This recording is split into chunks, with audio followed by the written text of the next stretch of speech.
కానీ ఈ మధ్య కాలంలో చూస్తుంటే ట్రాన్స్‌జెండర్స్‌తో పాటు ఇంక మగవాళ్ళు గూడా చీరలు కట్టుకొని సిగ్నల్స్ దగ్గర, రైల్వే స్టేషన్స్‌లో గాని అక్కడ కనిపిస్తున్నారు.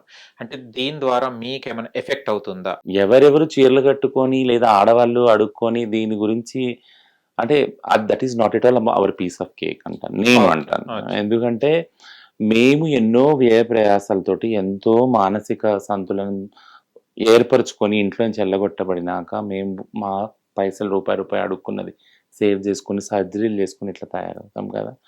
ఇంకా వాళ్ళు చీరలు కట్టుకొని అవన్నీ వచ్చి అడిగినాక ఇంకా వాళ్ళతో కూడా ఎక్కడ కలపడాలి. కలబడిన ఇన్సిడెంట్స్ చాలా ఉన్నాయి. వాళ్ళు మగాళ్ళు కాబట్టి వాళ్ళు కొట్టిన ఇన్సిడెంట్స్ వాళ్ళతో దెబ్బలు తినడం కూడా ఉన్నాయి. ఓకే. కదా! సో, వాళ్ళతో అంటే ఒక వ్యవస్థలో చాలా మంది శత్రువులున్నారు మాకు. గూండాలున్నారు, రౌడీలున్నారు, మమ్మల్ని ప్రేమించి మోసం చేసేటోళ్ళున్నారు. ఓహ్! మా తల్లిదండ్రులైతే ఎట్లనో ఉన్నారులే. వాళ్ళు హ్మ్. అక్క తమ్ముళ్ళు, ముందు అన్న లిస్ట్‌లో చెల్లెలు ఉంటారు. ముందు లిస్ట్‌లోనే ఉన్నారు. బట్ వీళ్ళు గూడా పాపము అంటే చీరలు కట్టుకొనొస్తే వాళ్ళదే మజబూరీ ఉందో.